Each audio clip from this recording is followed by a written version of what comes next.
Welcome to Go Mandarin Grammar 华语语法战士。In today's lesson, we're going to talk about the structure. 要了要 Shares a wide range of uses, meaning to want, to need, and should, as well as commands and the future tense. Today, we'll focus on 要 as the future tense. Unlike some other languages, Mandarin does not change the form of its verbs to express tenses. When 要 is used in the future tense to suggest the meaning of will soon or just about to.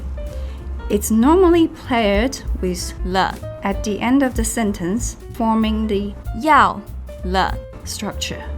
This is how we form a sentence with the structure. Let's look at an example. You were playing video game when you heard your mom saying, 我要去煮饭了 I'm about to go cook.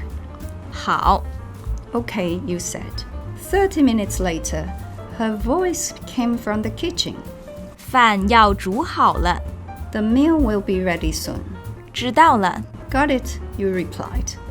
In this case, other than 饭要煮好了 mom can also say, 要煮好了 but why? Note that in the structure, 要了 subjects are sometimes omitted since it's usually implied by the context. Let's head back to the scene at your house.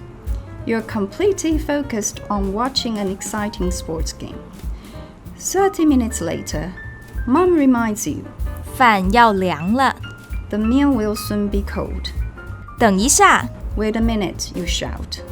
Suddenly, Mom appears at your door and yells, 我要生气了 I'm about to get angry. What will your reply be? I believe we all know what will happen next. Are you ready to practice? Answer the question according to the picture. 今天要出去吗 Are we going out today?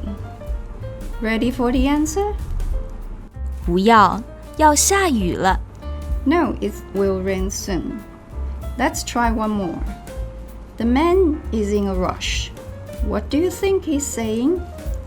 This is what he might have said. 已经6点55分了要迟到了 It's already 6:55. I'm about to be late.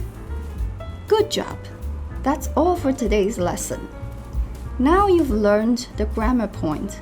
要了 Keep practicing till you mastered it. See you at the next lesson.